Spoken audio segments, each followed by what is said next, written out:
Hi viewers, I'm Khandakar Rezwan Ahmed from KH REZUAN total Bangla solution. একটা কোটি টাকার প্রশ্ন, ল্যাপটপ কিনবেন নাকি ডেস্কটপ কিনবো, কোনটা ভালো, ল্যাপটপ ভালো নাকি ডেস্কটপ ভালো? এই বিষয়টা নিয়ে অনেকেই কনফিউজড। যারা নতুন কম্পিউটার কিনতে চাইছেন তাদের মধ্যে একবার হলো এই প্রশ্নটা আসে যে ল্যাপটপ কিনবো নাকি ডেস্কটপ কিনবো। আর যারা অলরেডি কিনে ফেলেছেন তারা হয়তো একটু চিন্তা করছেন যে সঠিক জিনিসটা কিনলাম কিনা, ল্যাপটপ কিনে বা ডেস্কটপ কিনে। সো আমি আজকে এই জিনিসটা ক্লিয়ারিফাই করে দেবো আপনাদের সামনে। প্রথমে যে জিনিসটা বলবো, আমি এই দুইটা যদি কম্পেয়ার করতে যাই এবং এর সুবিধা অসুবিধাগুলি বলি, তাহলে ডেস্কটপের কিছু সুবিধা আছে এবং ল্যাপটপের কিছু সুবিধা আছে, এবং এটা সম্পূর্ণ ডিপেন্ড করে এই দুইটা জিনিস কী কাজে ব্যবহার করবেন আপনি তার উপরে। আপনার কাজের উপর ডিপেন্ড করে আপনি ল্যাপটপ কিনবেন নাকি ডেস্কটপ কিনবেন। তাহলে কাজ, সুবিধা অসুবিধা এই দুইটা জিনিস আমরা একসাথে ডিসকাস করা শুরু করি।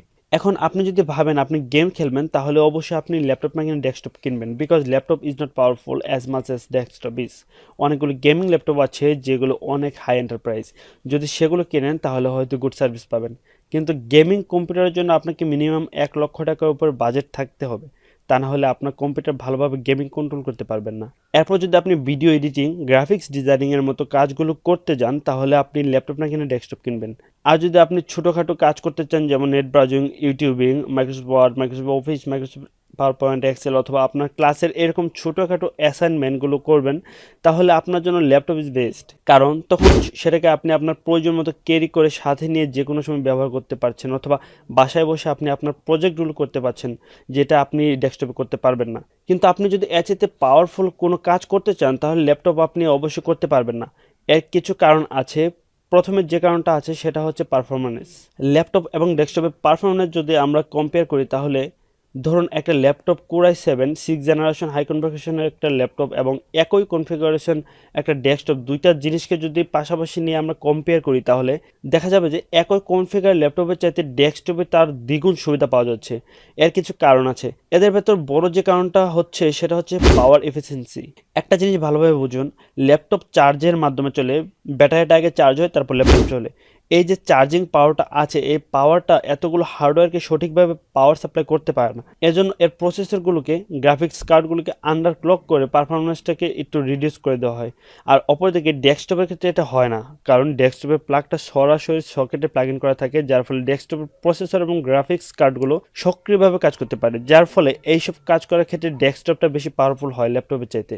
এখন যদি দুইটার গ্রাফিক্স কার্ড নিয়ে কম্পেয়ার করা হয়, তাহলে একটা জিনিস খেয়াল করে দেখবেন, দুইটার মধ্যে যদি এনভিডিএ এর উন্নত মানের দুইটা গ্রাফিক্স কার্ড থাকে, তাহলে আমরা যদি তাদের কাজ নিয়ে কম্পেয়ার করতে চাই, সেখানে দুইটার মধ্যে রাত দিন তফাৎ হবে। ল্যাপটপের চাইতে ডেস্কটপের পারফরমেন্সটা দ্বিগুণ হবে। ইন্টেনশনালি ল্যাপটপের মধ্যে সেগুলোকে আন্ডারক্লক করে রিডিউস করে দেওয়া হয়। কারণ হচ্ছে, যদি ল্যাপটপকে এত বেশি পাওয়ারফুল করা হয়, তাহলে সে সঠিকভাবে পাওয়ারটা সাপ্লাই করতে পারবে না। আর যদি আপনি সেই কথা চিন্তা করে চার্জার লাগিয়ে এই কাজগুলো করতে চান, তাহলে হয়তো আগের অবস্থার চাইতে একটু ইমপ্রুভ হবে, কিন্তু ডেস্কটপের কাছাকাছি যেতে পারবে না। তাই আপনি যদি এই ধরনের ভারী টাইপের কোনো কাজ করতে চান, তাহলে অবশ্যই আপনি ডেস্কটপ কিনবেন, আর সামথিং নর্মাল কাজের জন্য ল্যাপটপ দিয়ে চালিয়ে যেতে পারবেন। আমি যে কেন এবার ডেস্কটপকে সাপোর্ট দিচ্ছি, এটা আপনার হয়তো এতক্ষণ বুঝতে পেরেছেন। সাপোজ আপনি খুব ভালো আর্কিটেকচারের একটা ভালো গ্রাফিক্স কার্ডের হাই কনফিগারেশনের একটা ল্যাপটপ নিলেন। এটা ব্যবহারের সময় আপনি সবচেয়ে বড় যে সমস্যাটি ফেস করবেন, সেটা হচ্ছে আপনার ল্যাপটপটি গরম হয়ে যাবে, আর তখনই আপনার কাজে ব্যাঘাত করতে থাকবে। আর যখন গরম না হবে, তখন দেখবেন খুবই ভালো কাজ করছে, কিন্তু কিছুক্ষণ কাজ করার পর সেটা গরম হয়ে যাবে। সো আপনি যদি অনেক সময় ধরে কম্পিউটার ব্যবহার করতে চান, তাহলে আপনি ল্যাপটপের চিন্তা মাথা থেকে জেরে ফেলে দিন, ডেস্কটপ নিন, না হলে আপনি একেবারে হতাশ হয়ে যাবেন।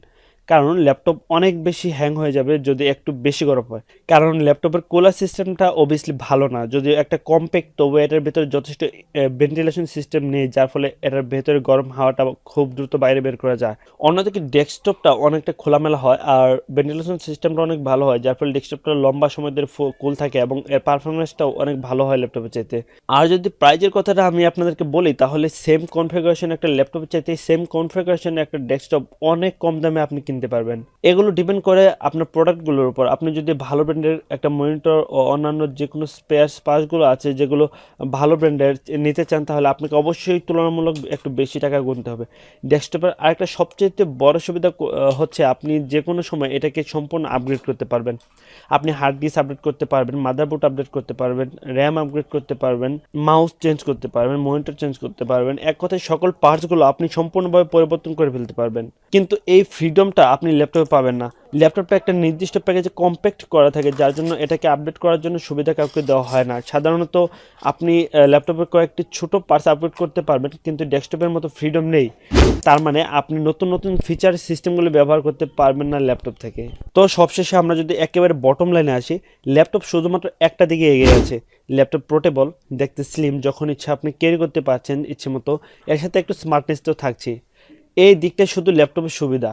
আর অসুবিধাগুলো যদি আমি বলতে যাই, পারফরমেন্সের ল্যাপটপের চাইতে পিসির অনেক অনেক অনেক ভালো, প্রাইস ল্যাপটপ চাইতে পিসির ভালো।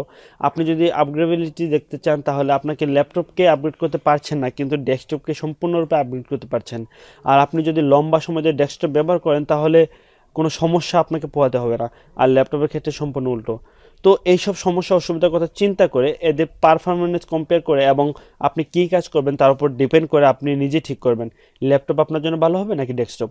এখন আপনি যদি আমার মতামত চান তাহলে আমি বলবো, আপনি যদি ঘরের বাইরে গিয়ে কম্পিউটারে কাজ না করার কথা ভাবেন তাহলে আপনি নিঃসন্দেহে ভালো কোয়ালিটি সম্পন্ন একটা ডেস্কটপ কিনতে পারেন।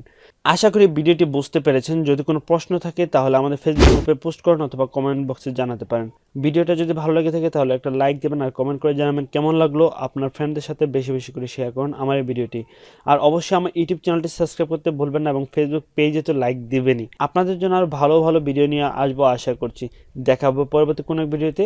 টেল দেন টেক কেয়ার, টাটা।